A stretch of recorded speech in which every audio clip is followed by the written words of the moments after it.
Are we planning on selling Mykhailo MUDRYK already? Well, today, my friends, 3 big stories to discuss. I'll be discussing MUDRYK's future, our plans for Estevao Willian, as well as a new club hire that's set to change things forever. So we have a ton of meaty discussions to have in these 3 stories. I'm really going to unpack quite a lot, so I hope you guys enjoy the video. Hit that like button, show some love, and obviously I'm going to say thank you in advance to people that I know are already typing Nini, I love this 4K hairline, I love this 4K trim. So listen, so thank you in advance here. I hope you guys enjoy, and let's get straight into things. To start with things, I say we break down this story involving Estevao Willian, courtesy of reporter Ben Jacobs. We are learning more insight behind the reasons as to why we were able to sign Willian to begin with, and we have to discuss Andre Curry, his agent's involvement in this deal. We've learned that Curry wanted certain first team assurances guaranteed for Estevao Willian, and I think that's fair, right? Now we know that his other client, Vitor Roque, faced many unforeseen complications at Barcelona. He's currently on loan at Real Betis, where he's showcasing himself, and obviously Curry, the agent, will do everything in his power to do best by his clients. That's why he was hired by them to begin with. So I think that is more than fair. And I think for a player like Estevao Willian, who has potential superstar status in the making, I mean at 17, in 37 appearances for Palmeiras, 11 goals, 8 assists, that's already like 1 goal contribution in every 2 games. He's already leading some of the metrics and stats, coming in first place, ranked that high already at such a young age in the Brazilian league. This ain't just any ordinary kid. So if we're lucky enough to have the possibility to even sign him, we must do everything humanly in our power to make sure that he fulfills this potential, world-class potential. And if you're someone that tells yourself, Nini, who's this kid coming here, demanding minutes, blah, blah, blah. I mean, I get it, but I think sometimes we must use a particular frame of mind contextually, right? And what I mean by that is, in football, careers aren't that long, and the only way to develop is to get assurances, faith and trust, and minutes. And sometimes you have to give them out, even when the player might not be having great form, because that's how they improve in the long term. So I wanted to get that out the way. But on top of that, we've also learned that we rejected Palmeiras' offer to actually extend his loan with them for another year.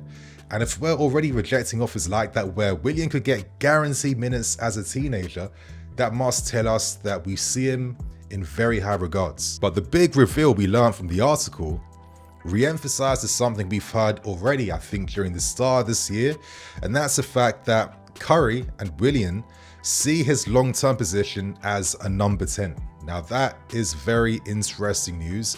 I was thinking to myself, is this like maybe a mistranslation? Is he saying that he wants the 10 shirt? But I don't think that's the case at all.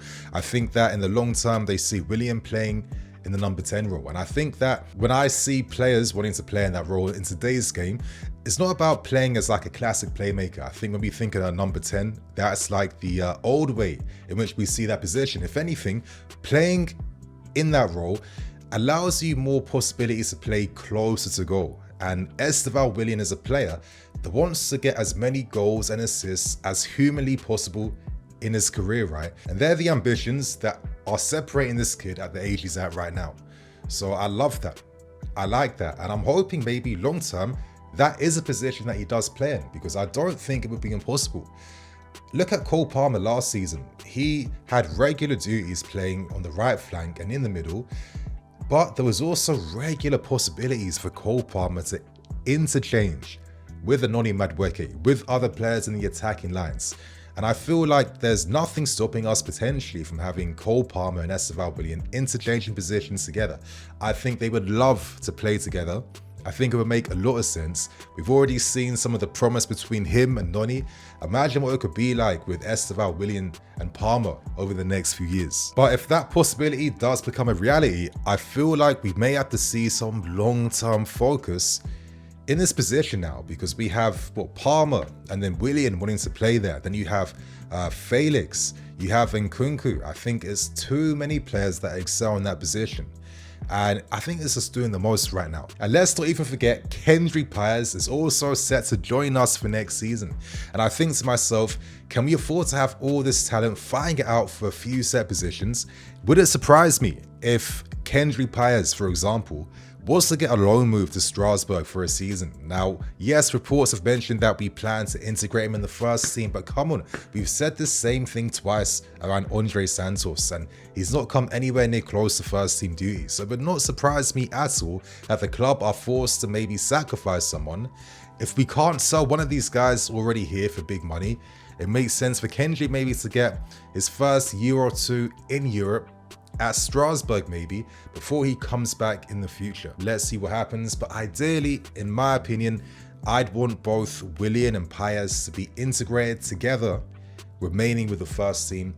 And I don't think it's necessarily impossible for that to happen, but it may have to take some sales to make that come to life. And I think this is where, you know, our recruitment model can have some of its issues, because it's just too many cooks in the kitchen, from the board level to the squad planning level to every type of level, right? And just because you have an abundance of talent doesn't mean that you're set to become a successful team for that.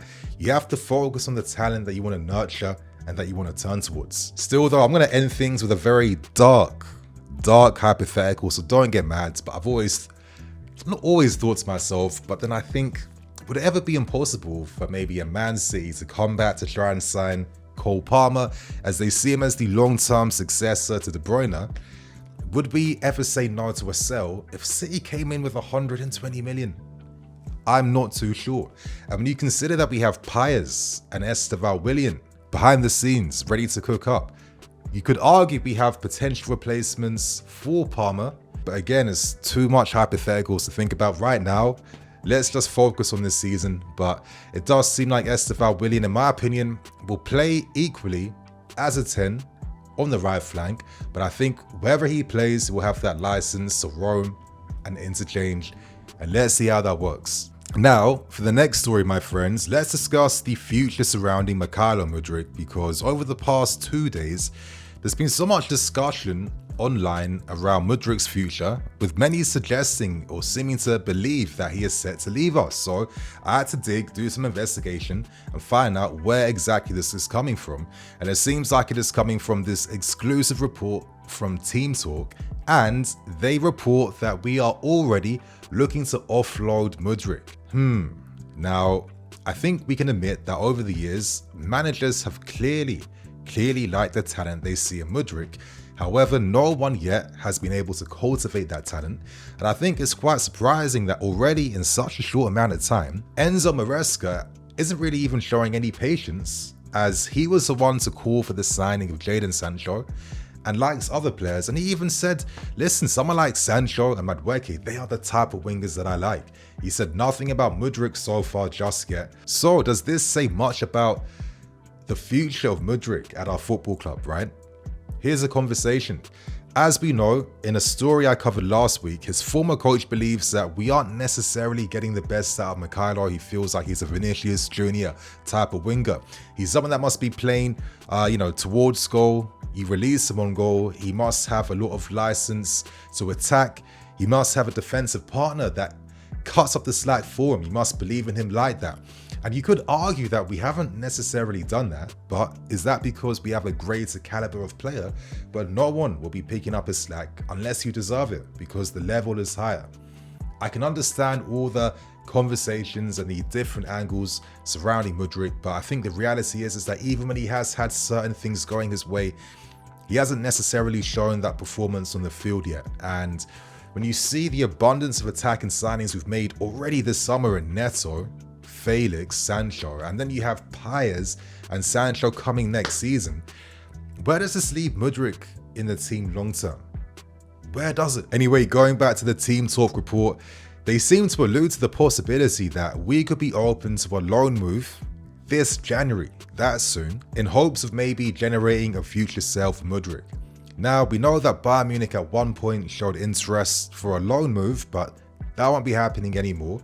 But we learned from the Team Talk report that De Zerbi, who's now doing some very exciting things with Marseille this season, sees him as a player he would love to work with again, because he's his protege and he feels like he can make him fulfill that world-class Ballon d'Or potential that De Zerbi would say about MUDRYK during their time at Shakhtar Donetsk. So I think that if there was ever a manager to get the best out of him, it would be De Zerbi. I'm sure MUDRYK was pissed when we didn't hire De Zerbi when he left Brighton for free. But then I think to myself, realistically, even if MUDRYK was to hypothetically get this loan move to Marseille, he must do incredible things, and I really mean this, incredible things to up his market value. Because currently on transfer market, they value MUDRYK at around 35 million euros. I think that's around like 28, 29 million pounds.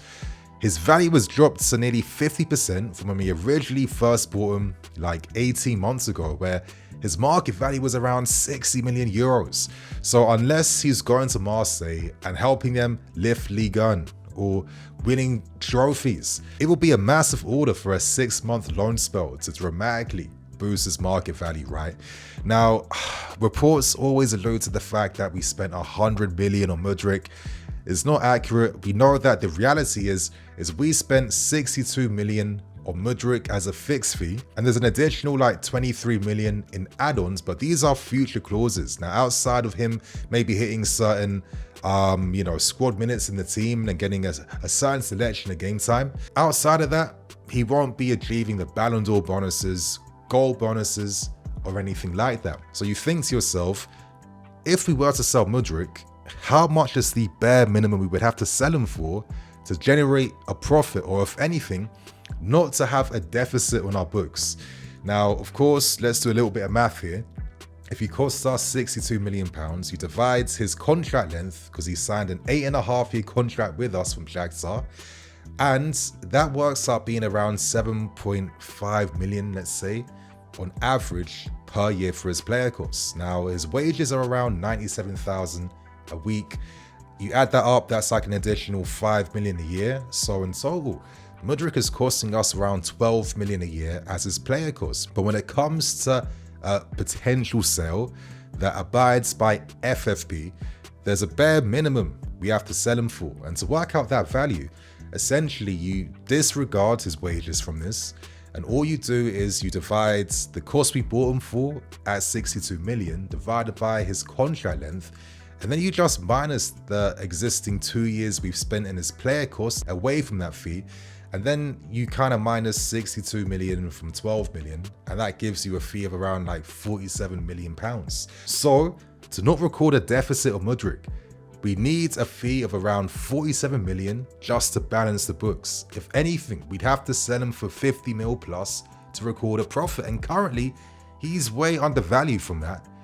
And how is he ever gonna hit those heights? So if anything, there's more possibility that we sell MUDRYK on a loss compared to any loan move just dramatically boosting his transfer value. Let's see what happens. Is there an argument to be made that maybe we shouldn't have signed both Felix and Sancho and Neto together, maybe just 2 of these guys out of 3, and maybe give him more possibilities for MUDRYK to perform and find some form? Who knows? I don't know how you guys feel about that, but right now until January, it's up to MUDRYK now to find new form, new energy, to really just find some confidence again in his game, to really challenge hard, to get himself back in that first team. I mean, the guy does have talent, but it's just not working out for him on the field right now. And with Willian and Pires coming next summer, I just think to myself, what does the long-term future now hold for Mykhailo Mudryk? So there's some of my thoughts and ramblings, my friends. Share your thoughts and opinions below. Do you think it's time to let Mudryk go right now before, he even loses more value as the years go on? Or do you feel like there is more to come from him and you're still remaining patient that something may come during this season? So that's Mudryk out the way. And let's end things on the final big story. And to end with things, we discuss more club news, as it has been revealed that we are set to appoint a pretty major position in our club's hierarchy, as we're set to appoint former Minnesota Timberwolves, which is like a basketball team's vice president, in Sachin Gupta. Now, I had to do some research to figure out who exactly he is, what he does, what he's brought to Minnesota, and what he could bring to our football club.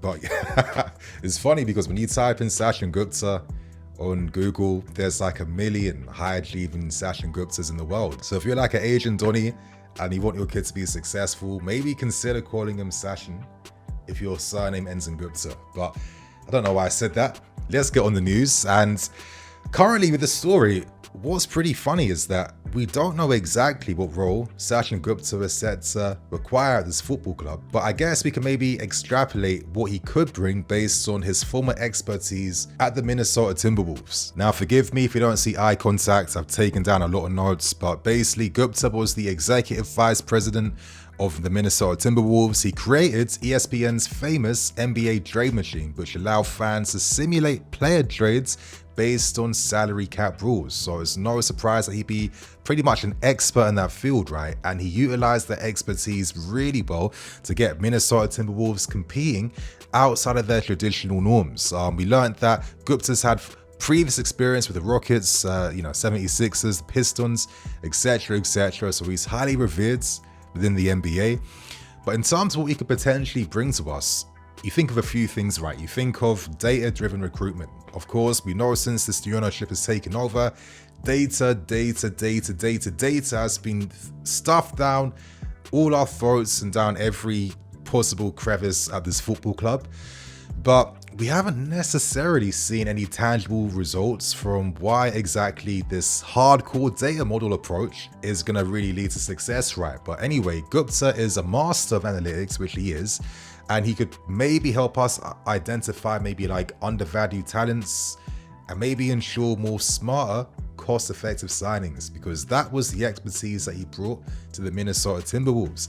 This could help us in terms of long-term squad building. This could help us in terms of managing our wages and contracts, as well as the possibility that maybe Gupta could introduce some more innovations to football, because let's not act like many coaches in the game haven't taken a lot of inspiration from American football or basketball in particular. There's a lot of like translatable qualities across lots of sports. So, I'm not really against innovation at all. And who knows if he brings something new behind what we do. So I guess we'll see if this data approach will maybe help us find more success in the window. But then I think to myself equally, from the business we've done, if you look at things from like an isolated point of view in terms of all the individual buys we've made, I would say we've bought very good individuals. We bought them for pretty good, money most of the time, outside of like crazy purchases like Enzo Fernandez, who we overpaid for, and Moises Caicedo, who we incredibly overpaid for. But most other business has made a bit of sense. Well, not all of it. So I guess this leads to potential cons from this appointment. And again, it's based on my current knowledge. I'm no expert. Don't think I'm just being super cynical because it's a guy that has no experience in football coming through. But equally, we have no idea yet how he's set to translate his skill set from the NBA to football. For my own opinions, and listen, I'm probably wrong. I'm only a YouTuber. I can humbly be accepting of that fact, but there's like 10 outfield players in the game, and I just think there's a lot more variables and details and so much other knowledge that you need to maybe properly assemble not only a first team 11 but a squad. And I think so far, outside of just having lots of great individuals, we haven't necessarily seen perfect signs of a cohesive squad at the moment, but are we starting to see slow signs during the start of this season? Let's see how things continue. I feel like maybe the learning curve in football is going to be a lot harder. A lot of times it comes down to the personal relationships that you have with clubs. I think a lot of times, like things like the salary structures, the transfer market in particular, overall management is completely different to how NBA clubs are structured. Is it necessarily beneficial to maybe have the possibilities to afford great players, but then your salary model denies the possibilities to sign a lot of top talents that could actually be the difference between, success and no success? Because I feel like this data approach, which you don't really see at any big traditional club, right? You only see really with the smaller clubs like your Brentfords, your Bryans, etc., your Leipzigs. I feel like there's more benefit for clubs on that level who came from more humble beginnings, that want to maybe overachieve and maybe take over like the middle rankings or upper middle rankings left before by previous clubs due to more innovation. But I think, does this approach really translate to the highest level? Because really in this game, right, a lot of times success from big clubs comes from the fact that they have the best players. It's very rare that you see big clubs that don't have any players who are in like the top 10, 20, 25 positions in football, you know, finding success without players on that level. So it does feel like, you know, for the big clubs, the pool of talent they can turn to begin with is so small compared to what maybe a Brighton or anyone else can turn to. And I think that's maybe one of the issues that I see, is doing a Brighton times Man City on like a more refined budget necessarily going to lead to success. I'm not too sure, to be fair with you. Yeah, you can sign the best young talents, but realistically, until those talents mature, you're not going to see signs of what they're really about, right? Let's say if Brighton were able to keep your McAllisters and Caicedos and talents like that, maybe you could argue they might be more ready now to challenge for Champions League compared to us right now. I don't know, but I think there's so many different pros and cons behind this move. Let's see how it continues to fare out. It's interesting that we're completely kind of just moving away from having any type of football experience or expertise in our high ranks. It's just all data boys and data girls and all that type of stuff, and it does kind of feel like uncharted territories. And I think we'll only see whether this all makes sense or comes to fruition in the future. And I think right now it's just a ride we have to be on, and we have to put our seatbelts on, we have to hold onto the chair, and we have to hope that this journey is going to be smooth and gets us to our destination. So my friends, on that note, I'm going to wrap things up, keep things moving. Thank you for watching. I'm NiniFC, this is BlueLionsTV. See you all soon. Cool.